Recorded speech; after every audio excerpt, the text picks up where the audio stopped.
성부와 성자와 성령의 이름으로 아멘. 연중 제11주간 목요일 독서 기도 제1독서 판관기에 의한 독서. 하느님의 백성이 왕을 세우려고 하다. 그 무렵 이스라엘 사람들이 기드온에게 청하였다. 당신이 우리를 미디안 사람들의 손에서 구원해내셨으니 당신과 당신의 자자손손이 우리를 다스려 주십시오. 기드온은 내가 그대들을 다스릴 것도 아니요 내 자손이 그대들을 다스릴 것도 아닙니다 하며 그들의 청을 거절하였다. 그대들을 다스리실 분은 주님이시오. 기드온은 아내가 많아 친아들이 70명이나 되었다. 세겜에 그의 소실이 하나 살고 있었다. 그도 기드온에게 아들을 하나 낳아 주었는데 그는 그 아이의 이름을 아비멜렉이라고 불렀다.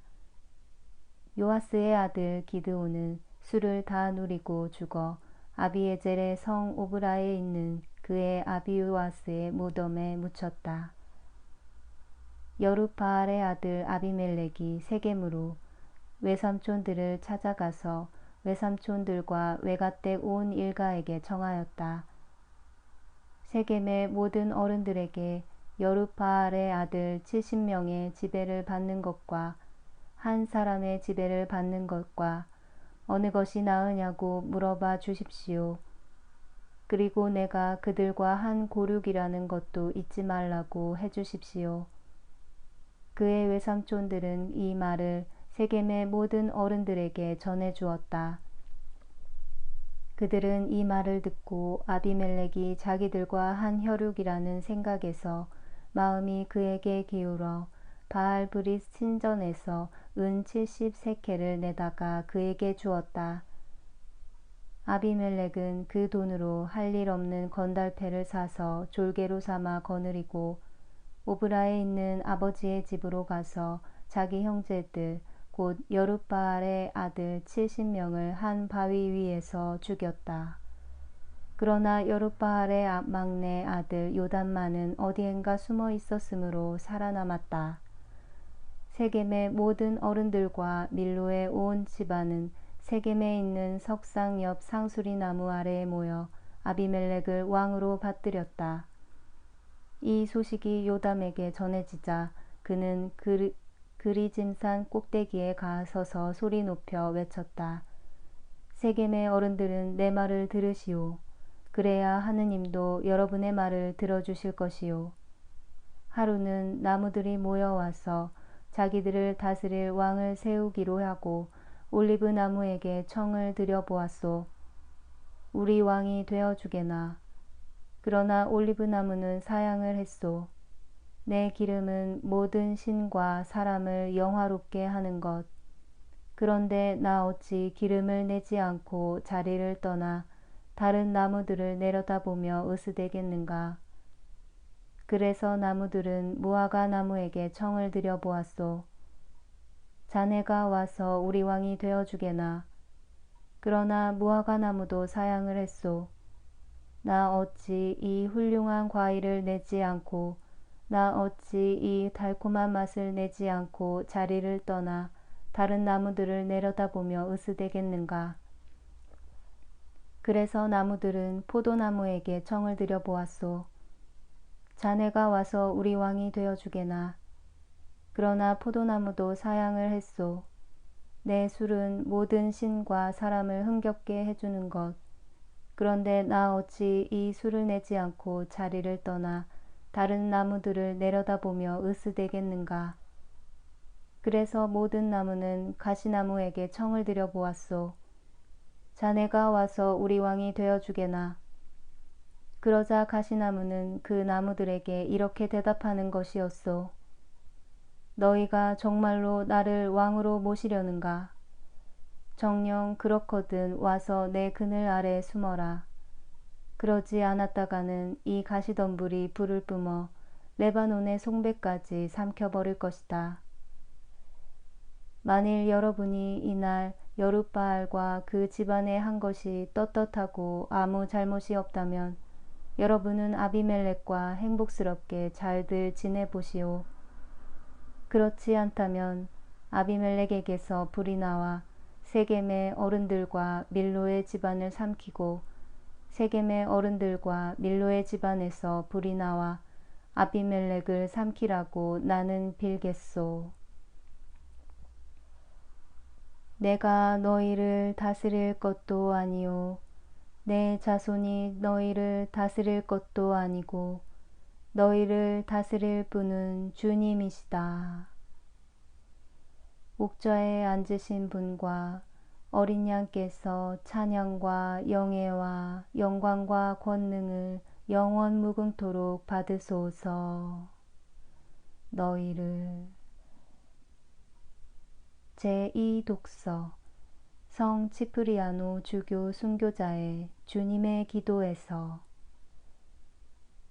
일용할 양식을 청한 다음 죄의 용서를 청합니다. 이어서 오늘 우리에게 일용할 양식을 주시고 라고 기도합니다. 이 말씀은 영적인 의미로도 이해할 수 있고 글자 그대로의 의미로도 이해할 수 있습니다. 두 가지 의미는 모두 하느님의 계획에 따라 구원에 도움이 되는 것입니다. 그리스도는 생명의 빵입니다. 그리고 이 빵은 모든 이의 빵이 아니고 우리의 빵입니다. 하느님께서는 당신을 믿는 이들의 아버지이시기 때문에 하느님을 우리 아버지라고 하듯이 그리스도께서는 당신 몸의 지체 자체이신 우리의 빵이시기 때문에 그리스도를 우리의 양식이라고 부릅니다. 그리고 그것을 매일매일 주십사고 기도합니다. 그리스도 안에 있고 구원의 양식으로 매일 성체를 영하는 우리는 중한 죄에 빠짐으로 천상의 빵을 영하지 못하게 되지 않고 그리스도의 몸에서 떨어져 나가지 않도록 이 양식을 매일매일 주십사고 기도합니다. 주님은 말씀하셨습니다. 나는 하늘에서 내려온 살아있는 빵이다. 이 빵을 먹는 사람은 누구든지 영원히 살 것이다. 내가 줄 빵은 곧 나의 살이다. 세상은 그것으로 생명을 얻게 될 것이다. 주님께서 당신이 주시는 양식을 먹는 사람은 영원히 산다고 말씀하실 때 영원히 사는 이들이란 당신의 몸을 이루어 합당한 자로서 성체를 영하는 이들임이 분명합니다. 따라서 누가 성체를 영하지 않고 그리스도의 몸에서 떨어져 나가면 구원에서 멀어지게 됩니다. 우리는 이것을 항상 두려워하고 이렇게 되지 않도록 기도해야 합니다. 그리스도 친히 이 위험을 되새겨 주셨습니다. 만일 너희가 사람의 아들의 살과 피를 먹고 마시지 않으면 너희 안에 생명을 간직하지 못할 것이다. 그래서 그리스도 안에 있고 그리스도 안에서 살아가는 우리는 그분의 은총과 몸에서 떨어져 나가지 않도록 우리의 양식, 곧 그리스도를 매일매일 주십사고 청합니다. 이어서 우리가 우리에게 잘못한 일을 용서하듯이 우리 죄를 용서하시고 라고 기도하면서 우리 죄의 사함을 청합니다. 일용할 양식을 청한 다음 죄의 용서를 청하는 것입니다. 우리가 죄인이라는 것을 알게 해주고 또 우리 죄의 사함을 얻도록 기도하라고 강권하는 것은 얼마나 필요하고 얼마나 슬기로우며 또 얼마나 유익한 가르침입니까? 이렇게 할 때 우리는 하느님께 우리 죄의 사함을 청하는 동시에 죄에 대한 의식을 갖게 되는 것입니다. 아무도 마치 자신이 무죄한 것처럼 스스로 흡족해 하지 않고 또 자신을 축혀 올림으로 더 깊은 데에 빠지지 않도록 우리가 매일 죄 사함을 얻기 위해 기도드리라고 명할 때 우리가 매일 죄를 범한다는 것을 배우게 됩니다. 성 요한도 그의 첫째 편지에서 이것을 권고해 줍니다. 만일 우리가 죄 없는 사람이라고 말한다면 우리는 자신을 속이는 것이고 진리를 저버리는 것이 됩니다. 그러나 우리가 우리의 죄를 하느님께 고백하면 진실하시고 의로우신 하느님께서는 우리의 죄를 용서해 주실 것입니다.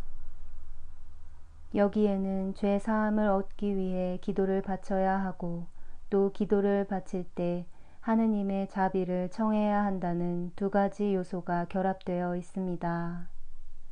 이 때문에 하느님은 죄를 용서하시겠다는 당신의 약속에 충실하시고 진실하시다고 요한은 말합니다.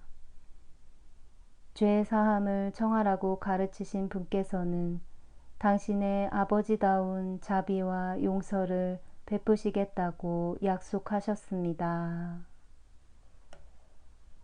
주여, 당신께 의탁하는 이 몸 끝내 부끄리지 않으리이다.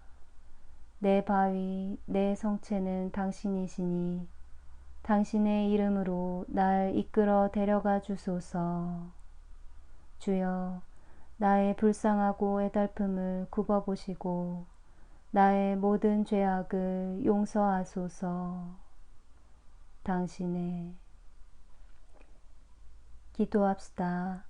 주께 바라는 모든 이들에게 힘을 주시는 천주여, 우리의 간절한 기도를 인자로이 들으소서. 당신의 도우심이 없이는 아무것도 할 수 없는 약한 인생이오니 주의 은총으로 도우시어 우리로 하여금 마음과 실행으로 당신의 계명을 충실히 지키며 당신의 뜻을 따르게 하소서. 성부와 성령과 함께 천주로서 영원히 살아계시며 다스리시는 성자 우리 주 예수 그리스도를 통하여 비나이다. 아멘.